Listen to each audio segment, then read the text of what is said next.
Head coach Fred Hoiberg also including fines for those three players who won't start tonight. Today, for the most part, everybody said, we're cool. It's okay. Everyone aired out what they wanted to say, and we can all work together moving forward. I guess for you guys, which criticism, Wade and Butler's or Rondo's, will carry more weight in the locker room? Wow. I think both sets of criticisms can go a long way. Look, Dwayne Wade is a Hall of Famer. Jimmy Butler is an all-star, an Olympian. They have respect in the locker room. And whenever these guys speak, I know these young players are impressionable, they're up and coming, they look up to them, they're going to listen what they have to say.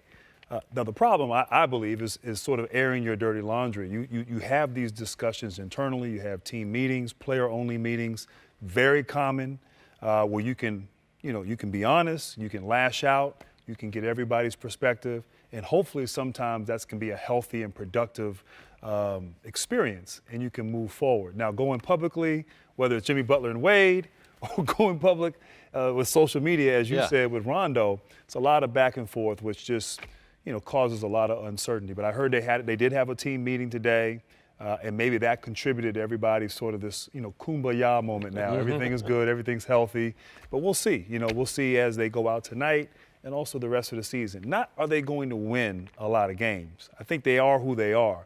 I think more importantly, they're just going to stay together as they go through the second half of the season. Butler and Wade's comments came immediately after the Bulls had given up a 19-4 run to close out a game in which they lost to the Atlanta Hawks. You could argue it's heat of the moment, but these are veteran guys. They've been around long enough to know how the media works. There have been plenty of coaches, plenty of executives who've gotten their messages out through the media, sometimes not as obvious as theirs, but can it be effective? Is there a place for that? You hear people say all the time, got to keep it in the locker room, but sometimes it seems to me you can get your message out that way. Yeah, in my experience, when you have a radioactive environment, sometimes it's good to crack a window and let some of it out. I think the way that Dwayne Wade and Jimmy Butler addressed it in the heat of the moment after a game is really organic.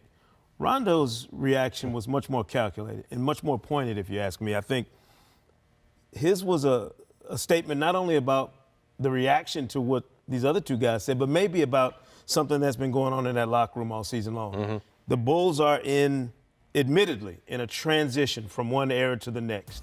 They're trying to figure out what kind of team they're going to be. And Rajon Rondo and Dwayne Wade are not long-term pieces for the Bulls, just by virtue of their contracts. So you have to wonder how much of what Rondo is saying is defending the work ethic of these young guys that he's working with every day, and how much of it is just reactionary from Jimmy Butler and Dwayne Wade. Now, that would worry me if I'm Bulls brass, and that's why I'm glad to see Gar Forman come down and at least address it. I would have preferred he take a question. Yeah, he didn't take any questions today. But hey, it's going around, Matt. What do you Yes. Press conferences without the press actually participating. It's what's going on. It's a national trend in sports and other places. Let's bring in Steve Aschburner, who comes to us live from the eye of the storm in Chicago. And Steve, the principals here suggested everything is cool today. They can all move forward together. How much will all those words matter in the days and weeks ahead? Yeah, words, so many words. I think this is all going to come down to actions, what we see on the floor, how we see these guys play together. When they hit some more adversity like they had Wednesday night that triggered all this, will they bond together? Will they be able to get through it, even if they do blow a lead and lose badly the way that game went? Not to come apart at the seams and point fingers afterwards. That'll be the test. I mean, they could say whatever they want from now until whenever, but we need to see some changes. Yeah, well, we'll see what plays out over the next week or two. Fred Hoiberg said today he fined all three players and decided to not start Dwayne Wade and Jimmy Butler, but all the sniping does beg the question of how firm his control of that locker room is. What is his command of this team as you see it and as it's perceived in Chicago?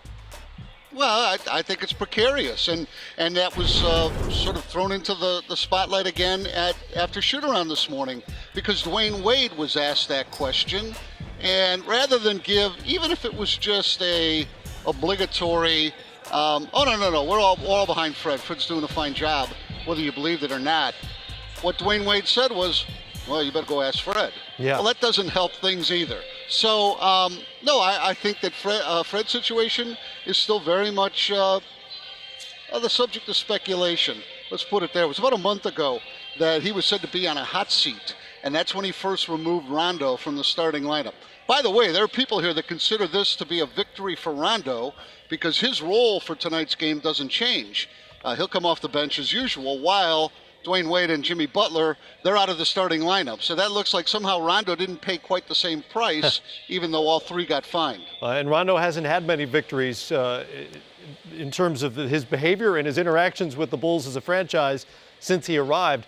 And on that front, what are the chances that Rondo, whether it's via buyout or trade or some other mechanism, is still with this team a month from now post-trade deadline? A lot of people are surprised he's been here this long. They thought that if you aren't starting and using Rajon Rondo the way he thinks that he should be able to play, he's not a great guy to have around. The fact is, he did, in his mind, stand up for the younger players on this roster. Now, whether he did that because it was an opportunity to needle Dwayne Wade in particular, you know, those two guys have been pretty fierce rivals through the years. And Rondo got here before Wade had made his decision to come to Chicago. Or whether it was sincere in backing young guys. I mean, that was a pretty broad swipe that Wade took and that Butler piled on regarding, you know, unnamed players, role players. And the Bulls have problems with the roster. I don't think that that's sort of leadership that these guys need. So maybe they stick with Rondo long term if he shows that he can be an advocate for young guys and not cause more trouble for the coaching staff. It's been a fascinating team all season long. Not a great team, but a really interesting team, if nothing else. Steve Aschburner from NBA.com with us from Chicago once again, and not pointing the finger at anybody, I might add.